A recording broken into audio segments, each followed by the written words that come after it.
Hello, welcome to Pirkei Avos with Rabeinu Yonah. We are starting a new chapter, chapter 5, Pirkei, Mishnah 1. Basar Mamaros Nivra Olam, with 10 statements the world was created. What does this come to teach us?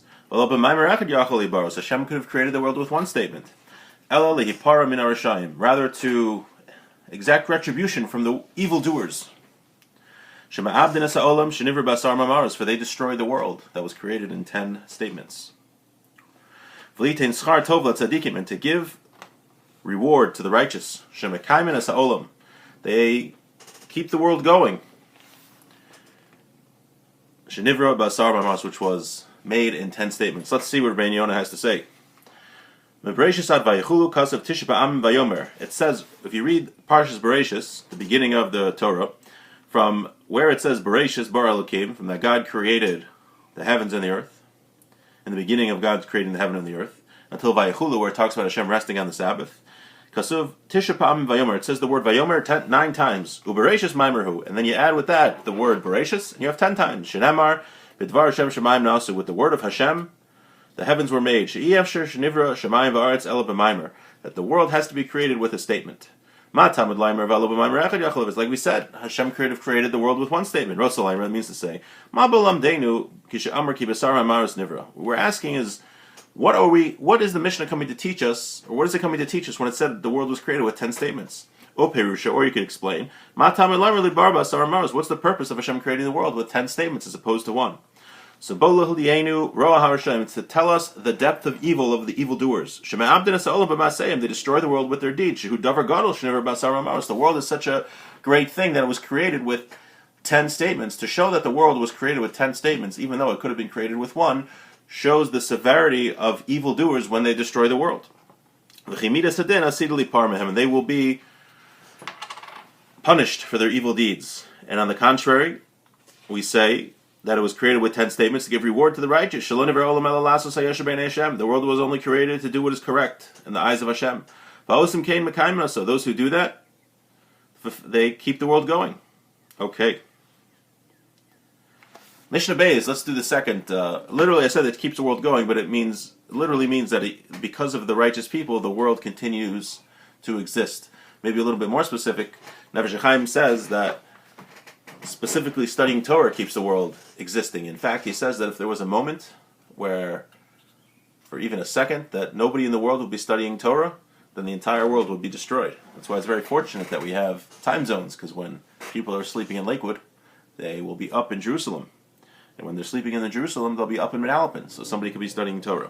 Okay, let's do the next Mishnah. Mishnah 2.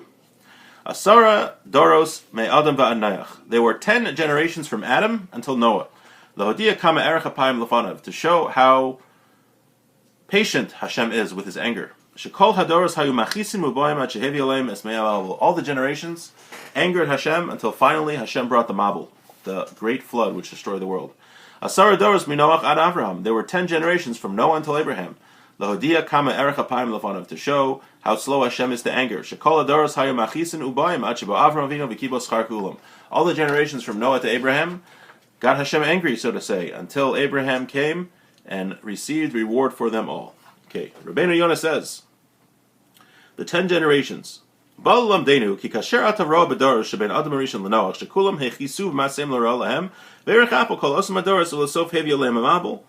we see every generation from Adam to Noah, they were sinners, and they kept getting Hashem, so to say, angrier and angrier. We learn from this that Hashem will not withhold his anger forever. So too we should think in our own galus. We are in exile now. The Jewish people are away from their land. We see all the horrible things that are happening to the Jewish people right now. They are being rained down with rockets as we speak from Gaza, from the Palestinians. And if you look around, the world seems topsy-turvy that people actually defend them and unabashedly call for the destruction of Israel. And they say, from the river to the sea, Palestine will be free. It's all insane. It seems insane. A person shouldn't say, look how long Hashem has withheld his anger on the Palestinians and other groups which are oppressing the Jews. Is Hashem, maybe Hashem will just not be angry with them ever. He'll never exact retribution from them. A person shouldn't say this. Yadoa Teda, you should know. Ki l'sof yishalem lahem kepalm u'g'maasei yedayim. In the end, Hashem is going to repay them for their evil deeds. V'yigalenu v'yosheinu, and He'll save us and bring us back from exile. Ki erech apo gadol hu, Hashem's patience until He gets angry is great. Ach ba'achar sayam, but in the end of days, lo yeh, it's not going to be there anymore. Pokei avonos rishonim, He's going to pay back those that did sins. U'mahir yikadmun rachmav ki dalona me'od, and He will have mercy to those who are very poor. Meaning, we see in the 10 generations from Adam to Noah, one could have said, look, people are sinning and Hashem isn't doing anything. Okay, Hashem really doesn't punish people. But no, all that's showing us is that Hashem waits to punish people. He has a lot of patience, but He will eventually punish those. So we shouldn't say in our galus, the Jews have been oppressed for so long, maybe Hashem just forgot about us. No, He didn't. Okay, and then we said there are 10 generations from Noah until Abraham. Our rabbi said, when Noah died, Abraham was 58 years old. So how could it be, if Noah died, how could you say there were 10 generations from Noah to Abraham when Abraham was 58, when Noah died? They lived at the same time. Even though it could be because Noah was very old when he died, there was like 10 generations from the people, the father to son, father to son. It doesn't say here, just earlier it said from Noah to Abraham that Hashem will exact retribution from the wicked. Here it doesn't say that. Because Abraham, what he did was he filled the lack of those sinners that came before him. He did so much good, that it made up for all the bad things that the sinners did before him. But Noah wasn't able to do that. Noah was a tzaddik, he was righteous, but he wasn't righteous enough to make up for all the bad deeds that the 10 generations of wicked people did before him. Abraham was righteous, so righteous that everything that he did made up for all the evil that was done before him. And Abraham, he got reward for all of them. Every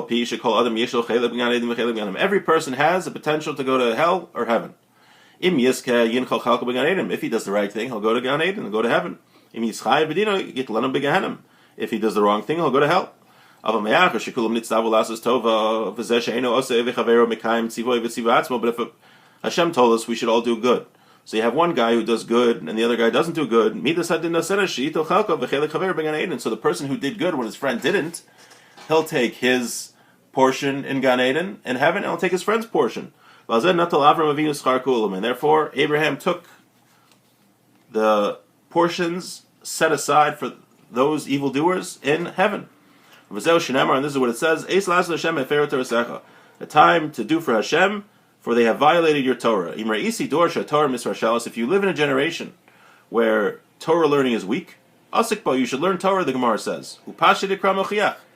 Meaning, we're saying here that if you live in a generation where very few people are doing the right thing, and you choose to do the right thing, not only will you get your reward, you'll get their reward also. And he says that's the simple meaning of this verse in Psalms. Eis lasas Hashem is a time to do for Hashem. Bishvil Hashem, for Hashem. V'domalo, a similar thing. Imreli, say to me, Achihu is my brother. Kimo bishvili, like it means for me. Hey, Pharaoh Torasecha. They have profaned your Torah. Achar shekula mafriim, Talmud Torah. Once all the people don't take their Torah learning seriously, this is more of an auspicious time for you to study Torah. So that the Torah shouldn't be forgotten from Israel. If you live in a generation where not a lot of people study Torah, or perhaps you live in an area where not a lot of people study Torah, we don't want the Torah to be forgotten from the Jewish people. So you have more of an obligation to study Torah in that case. It's a parable to a king. You have a king and all of his servants rebel. Except for one servant. Then it's incumbent upon that servant who has not rebelled to serve the king even more faithfully. And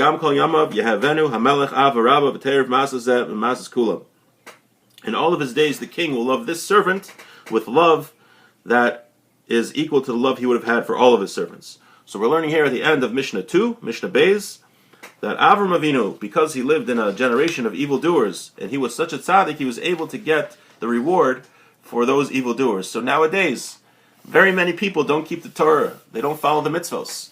So we might say, oh, everyone else isn't doing it, why should I do it? A lot of peer pressure. But on the contrary, the Mishnah here is telling us that particularly when other people aren't doing what they're supposed to, that's the time when the few people who are doing what they're supposed to take the bull by the horns and grab the opportunity to serve Hashem as best as possible. And on the contrary, it's a time when they should focus more on serving Hashem than had everyone been doing the right thing. And hopefully through their example, others will also continue to do the right thing. And with that, we'll finish Mishnah today.